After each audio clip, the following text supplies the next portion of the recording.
पाठ 27 चित्र वर्णन तथा चित्र कहानी लेखन, picture description and picture story writing. चित्र वर्णन, चित्र को देखकर उसका वर्णन करना चित्र वर्णन कहलाता है। चित्र वर्णन के सशक्त उदाहरण चित्र कहानियां, कार्टून, कॉमिक्स आदि हैं, जिन्हें बच्चे खूब पसंद करते हैं। हो सकता है बड़े लोग उसको न समझ पाएं, लेकिन बच्चे अपनी कल्पना शक्ति के बल पर इन चित्रों, कार्टूनों से अपनी नई दुनिया खड़ी कर लेते हैं। कल्पना शक्ति सभी व्यक्तियों में होती है, किंतु वे किसी एक ही वस्तु या संदर्भ में अलग अलग काल्पनिक निष्कर्ष तक पहुंच सकते हैं। उदाहरण के लिए, किसी चित्र में यदि भौंकता हुआ कुत्ता दिखाया गया है, तो 3 बच्चे इसे अपने अपने अनुभवों और अपने अपने ढंग से समझ सकते हैं। यदि बच्चों से पूछा जाए कि चित्र में कुत्ता क्यों भौंक रहा होगा, तो तीनों बच्चों के 3 उत्तर हो सकते हैं। कुत्ता भूखा है इसलिए भौंक रहा है, कुत्ता किसी व्यक्ति पर नाराज होकर भौंक रहा है, उसने किसी दूसरे कुत्ते के भौंकने की आवाज सुनी है इसलिए भौंक रहा है। इन तीनों में से कौन सा उत्तर अधिक सही है, यह इस पर निर्भर करेगा कि उसके आसपास के परिवेश में अन्य प्राणी उसके साथ किस तरह का व्यवहार कर रहे हैं। वर्णन के लिए जो चित्र दिए जाते हैं, उनमें किसी घटना का वर्णन हो सकता है, कुछ गतिविधियां हो सकती हैं, लोगों की विभिन्न भाव भंगिमाएं हो सकती हैं, कोई प्राकृतिक दृश्य हो सकता है, आदि आदि। चित्र वर्णन कैसे करें? सबसे पहले चित्र का सूक्ष्म निरीक्षण करें। चित्र में वर्णित प्रत्येक घटना, स्थिति, गतिविधि को किसी एक कागज पर लिख लें। प्रत्येक गतिविधि एवं स्थिति के विषय में कल्पना शक्ति का सहारा लेकर अनुमान लगाएं। चित्र में वर्णित लोग यदि कुछ गतिविधियां कर रहे हैं, तो उनके हाव भाव और चेष्टाओं पर ध्यान दें।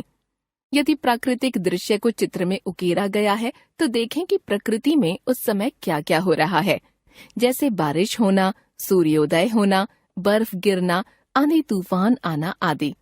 चित्र वर्णन करते समय छोटे छोटे सरल वाक्यों का प्रयोग करें। ध्यान रखें, वर्णन जितना स्वाभाविक होगा उतना ही पाठक के लिए ग्राह्य होगा, अतः वर्णन में अतिरंजकता से बचें। अध्यापक छात्रों को चित्र वर्णन कैसे सिखाएं?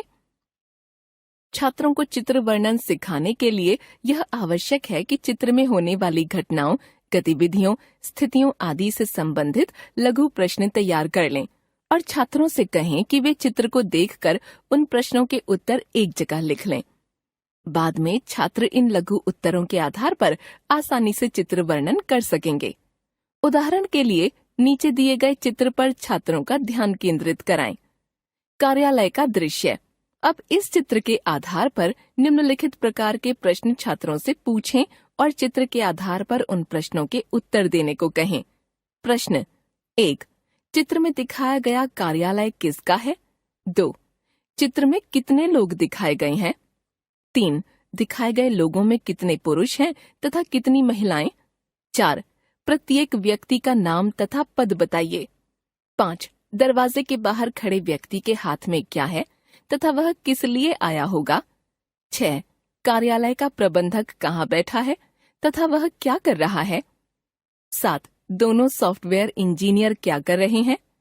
8, सेक्रेटरी क्या कर रही है?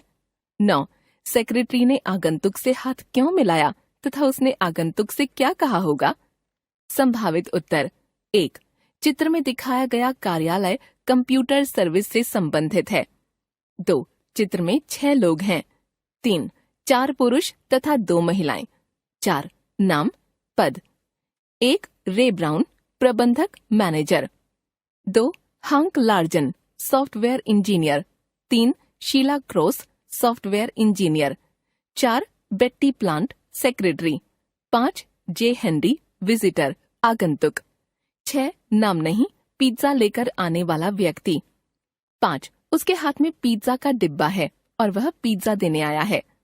6, प्रबंधक केबिन में अपनी सीट पर बैठा है तथा किसी से फोन पर बात कर रहा है। 7, पुरुष इंजीनियर अपनी सीट पर बैठा है तथा महिला इंजीनियर को कंप्यूटर पर कुछ दिखा रहा है। 8, सेक्रेटरी आगंतुक का स्वागत कर रही है। 9, सेक्रेटरी ने आगंतुक का स्वागत करने के लिए उससे हाथ मिलाया तथा उससे संभवतः कह रही होगी, आइए पधारिए, हमारे कार्यालय में आपका स्वागत है। अब इन उत्तरों के आधार पर चित्र वर्णन। यह चित्र कंप्यूटर सर्विस देने वाले कार्यालय का है। इस कार्यालय के अंदर कुल 5 लोग दिखाई दे रहे हैं। कार्यालय प्रबंधक रे ब्राउन अपने कैबिन में बैठे हुए हैं तथा फोन पर किसी से बात कर रहे हैं। कार्यालय में 2 सॉफ्टवेयर इंजीनियर हैं, एक महिला शीला क्रोस तथा दूसरे पुरुष हंक लार्जन। शीला क्रोस अपनी सीट से उठकर लार्जन की मेज के पास खड़ी हैं तथा लार्जन अपने कंप्यूटर पर उन्हें कुछ दिखा रहे हैं। कार्यालय में एक मेज पर सेक्रेटरी बेट्टी प्लांट भी है। कोई आगंतुक इस कार्यालय में आया है। बेट्टी प्लांट उठकर विजिटर से हाथ मिलाकर स्वागत कर रही हैं। कार्यालय में लगे कैलेंडर तथा घड़ी से पता चल रहा है कि 17 नवंबर का दिन है तथा दोपहर के 1:30 बजे हैं। कार्यालय के बाहर के दरवाजे पर एक व्यक्ति और है जिसके हाथ में पिज्जा का बॉक्स है। चित्र वर्णन तथा उसके आधार पर कहानी लेखन। प्यासा कौआ। वर्णन। इस चित्र में एक कौआ है। ऐसा लगता है कि वह प्यासा है और पानी की तलाश में भटक रहा है। वर्णन। कौवे ने देखा कि घड़े में पानी कम है और वह अपनी गर्दन अंदर करके भी उसे पी नहीं सकता।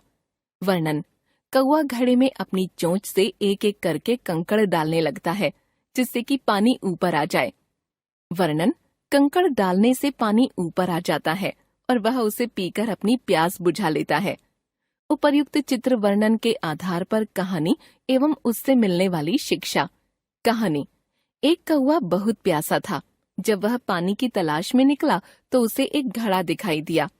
घड़े के ऊपर बैठकर उसने देखा कि घड़े में पानी कम है और वह गर्दन अंदर डालकर भी उसे पी नहीं सकता। कौआ बहुत होशियार था। उसने एक तरकीब सोची। उसने पास पड़े हुए कंकड़ों को अपनी चोंच से उठा उठाकर घड़े में डालना शुरू कर दिया। कंकड़ डालने से पानी ऊपर तक आ गया। कौवे ने पानी पीकर अपनी प्यास बुझाई। शिक्षा। जहाँ चाह वहाँ रहा।